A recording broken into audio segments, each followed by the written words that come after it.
हम शुरू करते हैं और आज का पहला टॉपिक हमारा है shipping of infectious substances.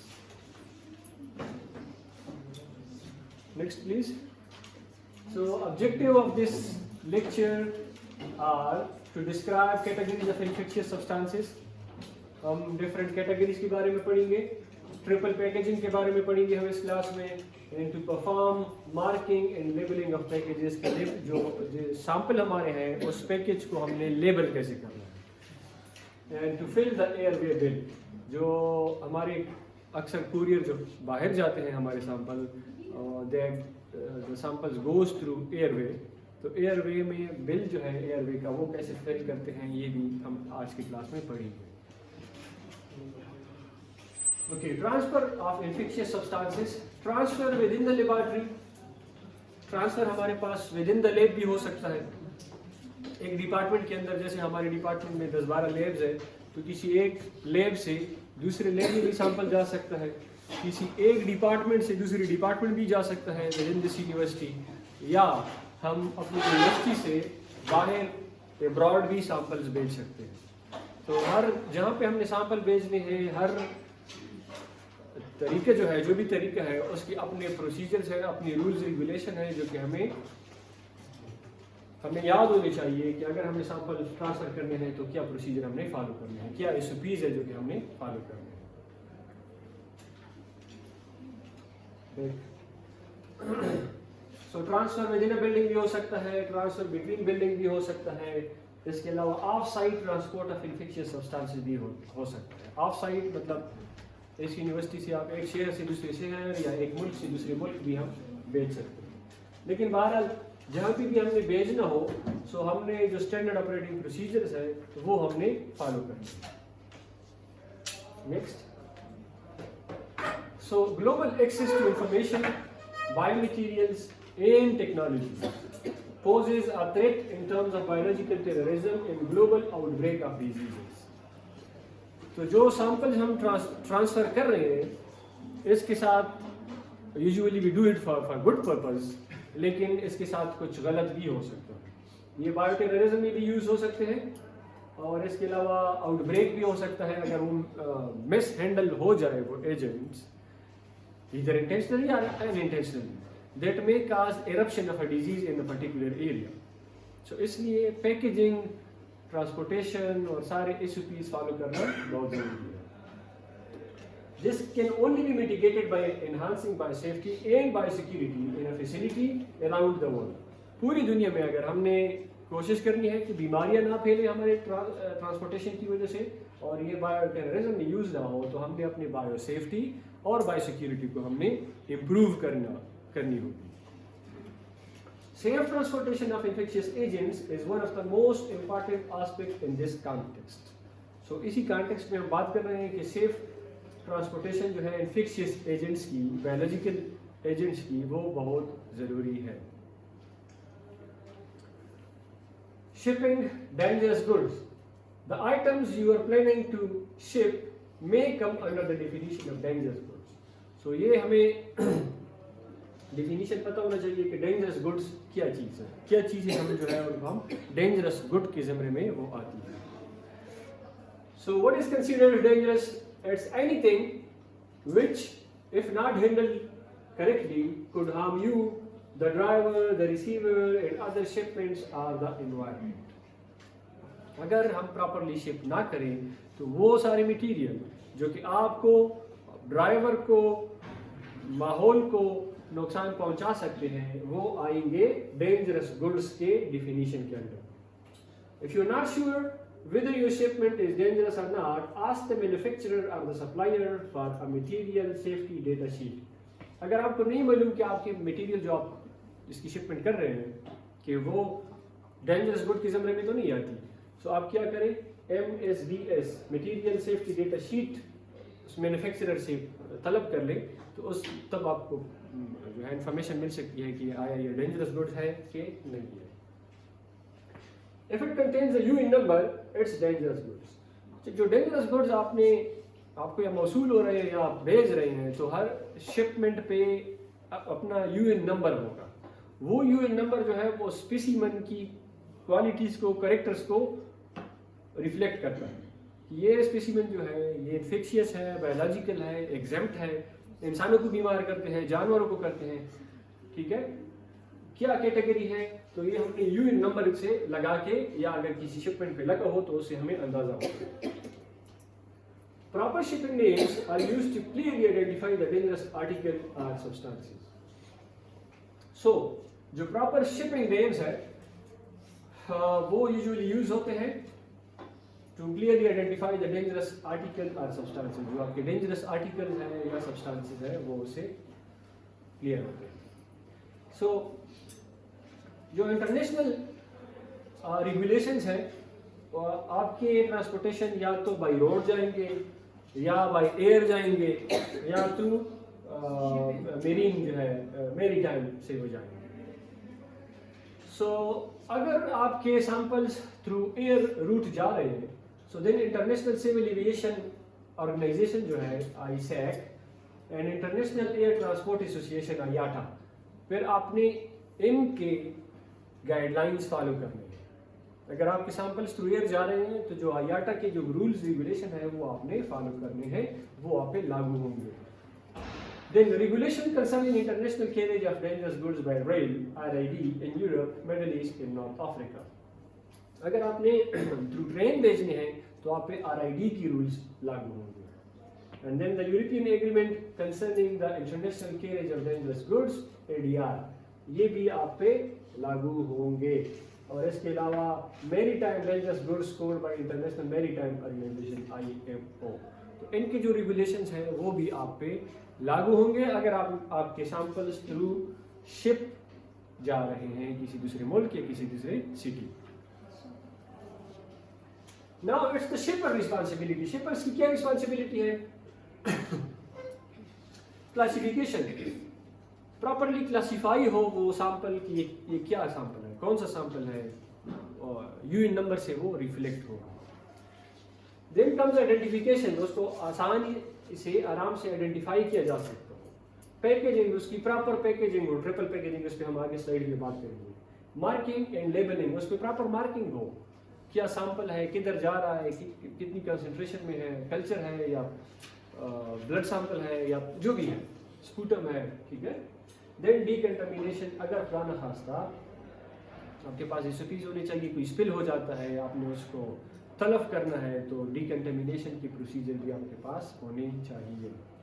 Sir documentation है, डीकंटामिनेशन नहीं। Sorry, okay, documentation. So documentation भी यही है कि जो एयरवे बिल है वो आपने फिल करना है, या अगर रेल की रूल्स है तो प्रॉपर डॉक्यूमेंटेशन, जहाँ से ये जा रहा है, किधर जा रहा है, कौन रिसीवर है, किस रूट से जा रहा है, उसमें क्या क्या आपके सैंपल किस नेचर का है, उसकी ट्रिपल पैकेजिंग हुई है कि नहीं, यूएन नंबर उस पर है कि नहीं, तो ये सारे डॉक्यूमेंटेशन जो है। And then chain of custody, किसके पास जा रहा है, जो बंदा रिसीव कर रहा है तो रिसीवर का साइन उस पर हो, वो डेट उस पर हो, ठीक है। अब यहाँ से सैंपल भेज रहे हैं USA या चाइना या कोरिया, तो वो तो मुख्तलिफ सिटी से मुख्तलिफ रूट से जाएगी। जो बंदा जहाँ पे इसको रिसीव कर रहा है वो अपना साइन भी पुट करे, जिस तरह हम ट्रैकिंग करते हैं, ठीक है। तो उसकी प्रॉपर डॉक्यूमेंटेशन मेंटेन हो। डेंजरस गुड्स क्लासिफिकेशन जो है, देखिए हर आइटम का सिंबल उसके सामने मौजूद है। फर्स्ट क्या है मुझे नजर नहीं आ रहा, एक्सप्लोसिव है। सो ये जो सिंबल लगा है ये एक्सप्लोसिव है। दूसरा क्या है, गैस है, गैसेस, तो इसका गैस का ये सिंबल होगा। इसके साथ अगर फ्लेमेबल है तो ये जो फ्लेम है इसका सिंबल होगा। आपने देखा होगा ये जो पेट्रोल कैरी करते हैं, यस सर, उनके पीछे लगा होता है कि डेंजरस या फ्लेमेबल या इस तरह का कोई उस पर साइन होगा, तो आपने अकॉर्डिंगली वो साइन पुट करना है। फ्लेमेबल सॉलिड्स अगर है तो फिर ये वाला सिंबल होगा। ऑक्सीडाइजिंग एजेंट है तो उसके सामने ये वाला symbol. Toxic and infectious substances का ये वाला सिंबल, और इस तरह रेडियोएक्टिव का अपना सिंबल है, कोरोसिव का अपना है, और मिसलिनियस का अगर होगा तो वो ये सिंबल आपने उसके साथ पुट करना होगा। Toxic and infectious substances, toxic substances भी हो सकते हैं और आपके पास इन्फेक्शियस सब्सटेंसेस भी हो सकते हैं। आगे इस पे बात करते हैं, आगे जाए। Okay, so is the material or substances one of the following? क्या जो आपके सैंपल्स है उनमें कोई भी ये खसियत पाई जा रही है? Sterile, free from biological agents. अगर वो स्टेराइल है, उसमें बायोलॉजिकल एजेंट्स नहीं है, या वो न्यूट्रलाइज है, इनएक्टिवेटेड है, ठीक है, वायरस का सैंपल है लेकिन इनएक्टिवेटेड वायरस है। एनवायरमेंटल स्पेसिमेन है, for example food and water, कोई सैंपल आप भेज रहे हैं, एनवायरमेंटल सैंपल, और प्रोडक्ट फॉर ट्रांसप्लांट, ट्रांसफ्यूजन, अगर ये कोई सैंपल है, या ड्राइड ब्लड स्पॉट है, या रेगुलेटेड बायोलॉजिकल प्रोडक्ट, अगर ये चीज़ें हैं, जवाब येस है, तो या इनमें से कोई भी एक चीज़ है, तो फिर क्या होगा? एग्जेम्पशंस। क्या एग्जेम्पशंस होगी? The material substances is not subject to any transport regulations unless transported together with other dangerous goods. अगर ये वाली चीजें होंगी या इनमें कोई एक चीज होगी तो फिर आपको इस पर ज्यादा रेगुलेशंस नहीं अप्लाई होती, क्योंकि इसमें ना तो बायोलॉजिकल एजेंट है, ना इन्फेक्शियस एजेंट है, ना टॉक्सिक है, ना फ्लेमेबल है, ये रूटीन के एनवायरमेंटल सैंपल्स हैं, फूड सैंपल्स हैं, तो फिर इस पे ज्यादा रूल्स रेगुलेशन नहीं लगते जब तक ये और सैंपल के साथ मिक्स ना हो। कुछ सैंपल आपके ये वाले हैं लेकिन कुछ आपके इन्फेक्शियस है, आप दोनों को मिला के भेज रहे हैं, तो फिर उस पे वही रूल्स अप्लाई होंगे इन्फेक्शियस वाले। लेकिन अगर ये अकेले यही सैंपल्स हैं तो फिर ये आएंगे एग्जेम्प्ट के जुमरे में, इनको बोला जाता है एग्जेम्प्ट सब्सटेंसेस। अच्छा, इज द मटेरियल और substances known are reasonably expected to contain a biological agent capable of causing severe disability or life-threatening or fatal illness in exposed humans or animals. अगर वो लाइफ थ्रेटनिंग कोई condition काज कर रहा है, कोई खतरनाक बीमारी काज कर रहा है, तो फिर क्या होगा? आपका जवाब यस है, तो then it will fall under category A. Category A infectious substances, और इनका कोड है UN 2814। अगर ये इंसानों को बीमार कर रहा है, कोई ऐसा एजेंट है जो कि इंसानों को बीमार कर रहा है, तो उस पर UN कोड कौन सा लागू होगा? 2814। अगर कोई ऐसे मटेरियल है जो कि जानवरों को बीमार कर सकते हैं तो या करते हैं और वो काफ़ी लाइफ थ्रेटनिंग डिजीज उनमें काज कर सकती है, तो फिर उस पर UN नंबर होगा 2900। ठीक है, अगर ह्यूमन को बीमार करते हैं 2814, अगर एनिमल्स को करते हैं 2900। Now, does the material or substances have only a minimal likelihood of biological agents being present, or contain biological agents that are unlikely to cause illness in exposed humans or animals? अगर biological material मौजूद है लेकिन वो ज़्यादा ख़तरनाक नहीं है, तो इंसानों को मारता नहीं है, मोर्टिलिटी काज नहीं करता, उनकी स्प्रेड बहुत तेज़ नहीं है, और लेकिन है बायोलॉजिकल, बीमार कर सकता है, लेकिन उस बीमारी का ट्रीटमेंट अवेलेबल है, तो फिर ये आएगा, और वैक्सीनेशन भी अवेलेबल है, तो फिर ये आएगा कैटेगरी बी के जुमरे में।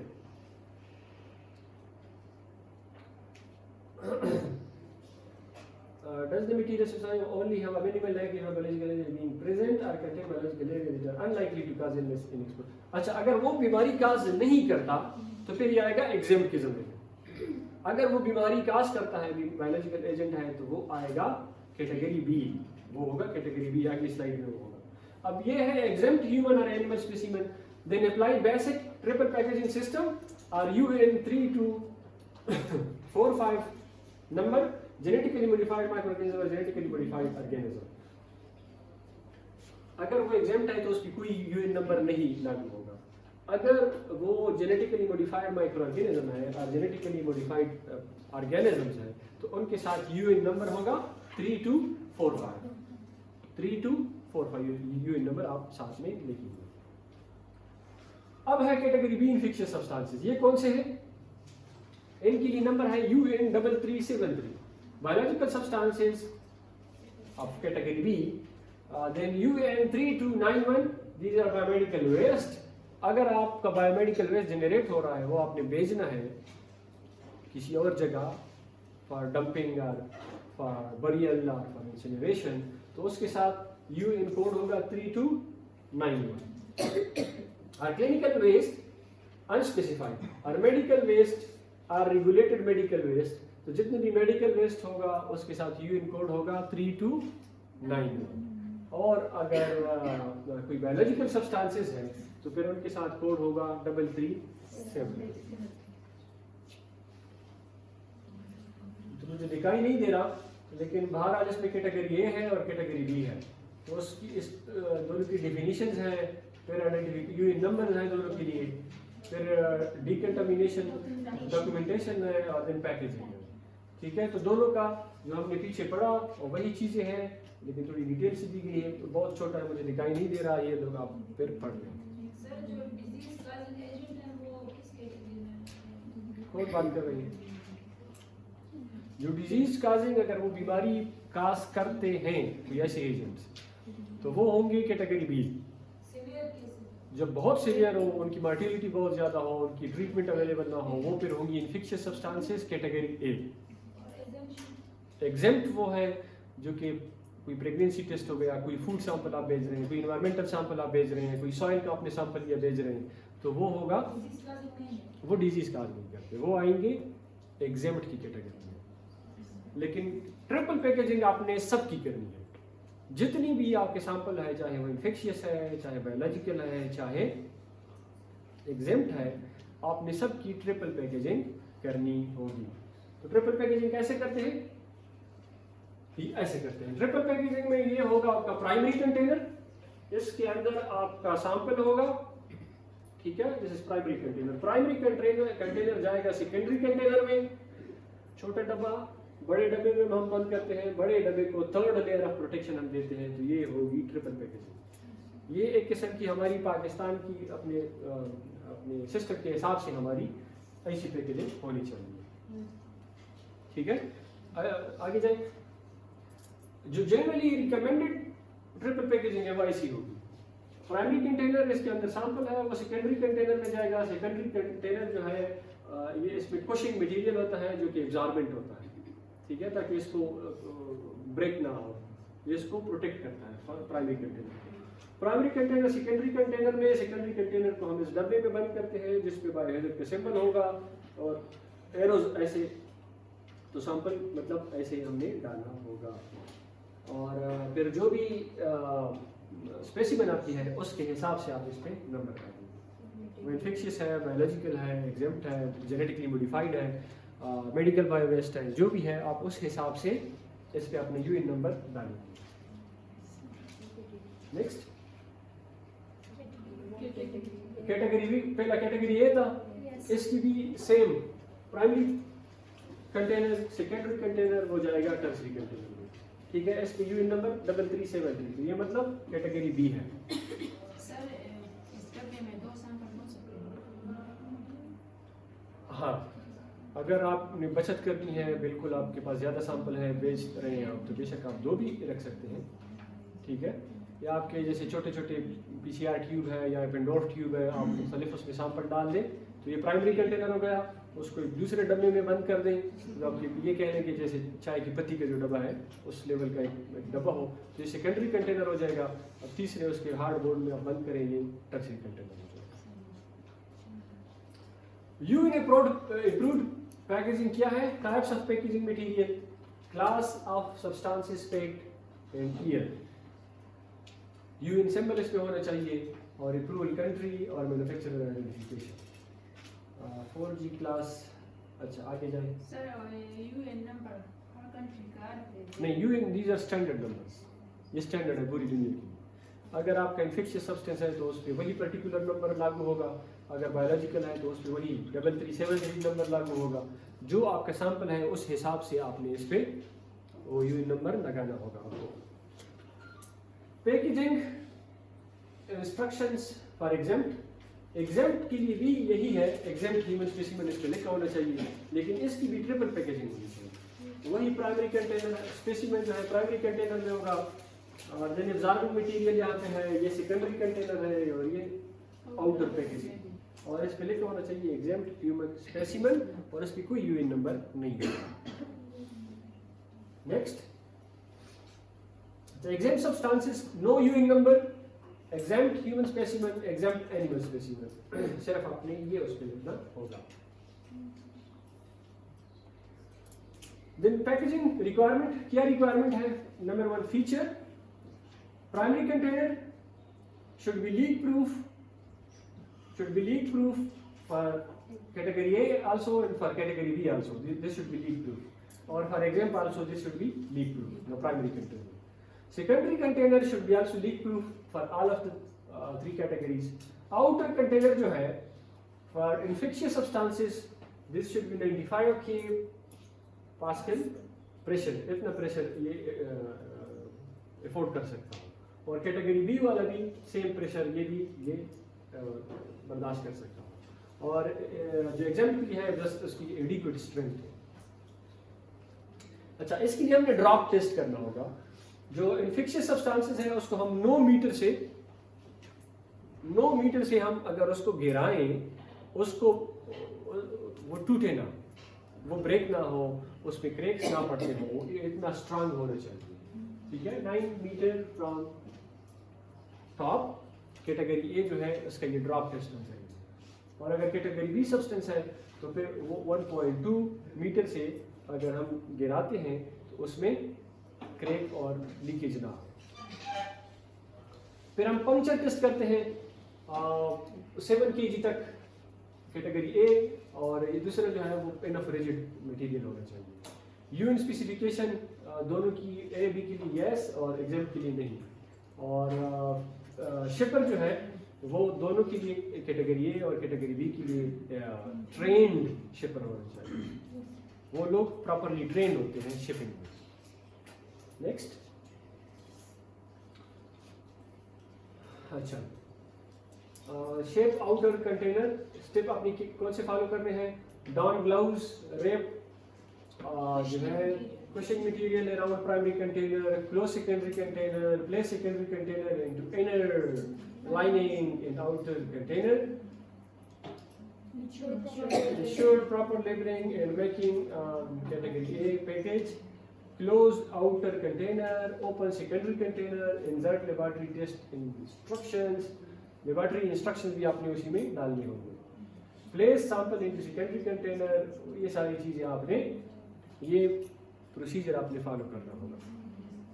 नेक्स्ट, अच्छा, लिमिटेशंस फॉर क्या है? Limitations for shipment.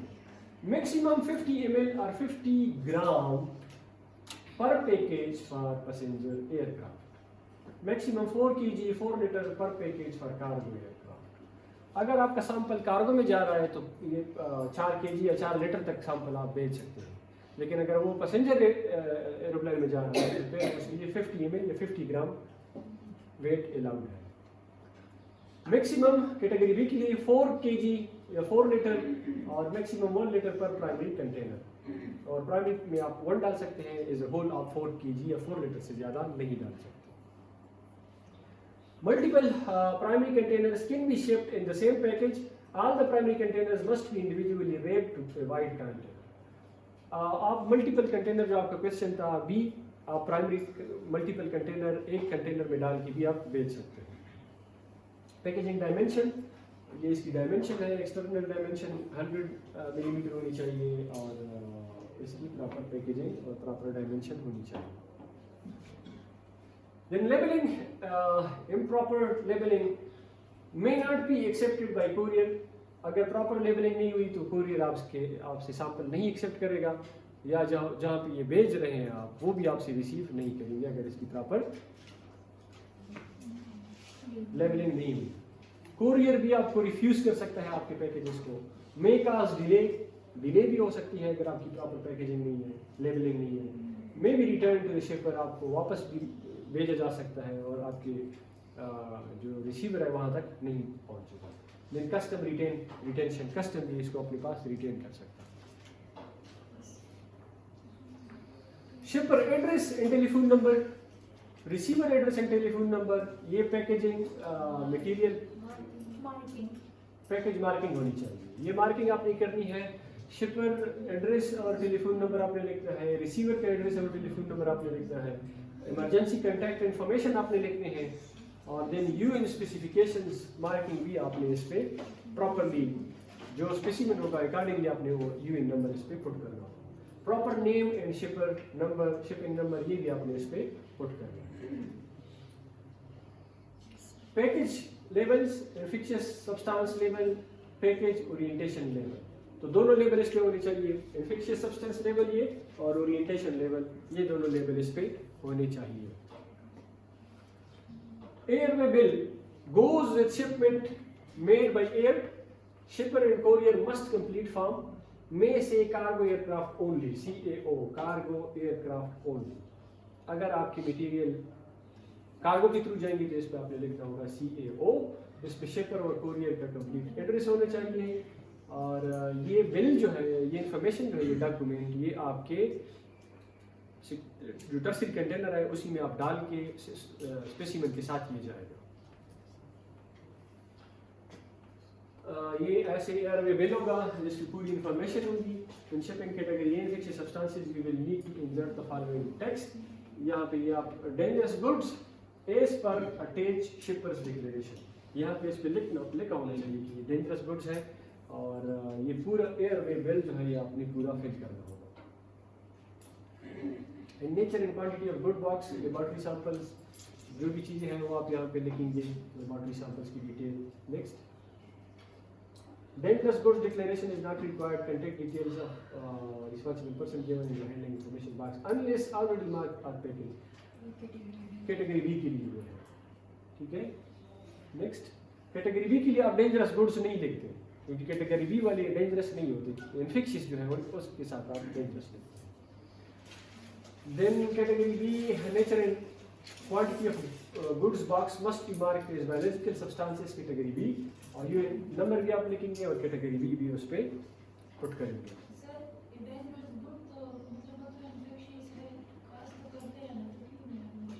तो इन्फेक्शियस जो है वो खतरनाक होते हैं, इनकी सिविलिटी ज़्यादा होती है, मोर्टिलिटी काज करते हैं, ज़्यादा लोगों को बीमार कर सकते हैं, ठीक है। बी काज कर सकता है लेकिन उसकी सिविलिटी उतनी नहीं होती, ठीक है। और दूसरा ये कि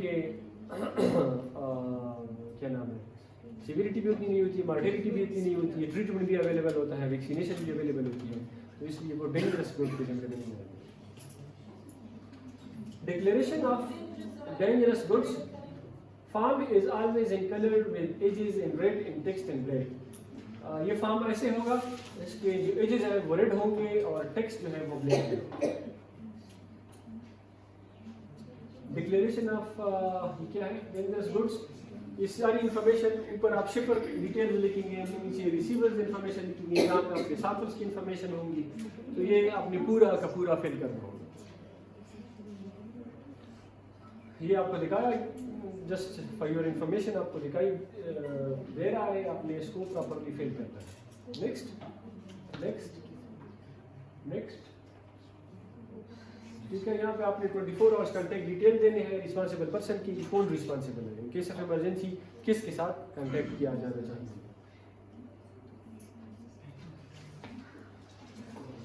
ठीक है। Any question? This was all about shipment of infectious substances. तो इसके बारे में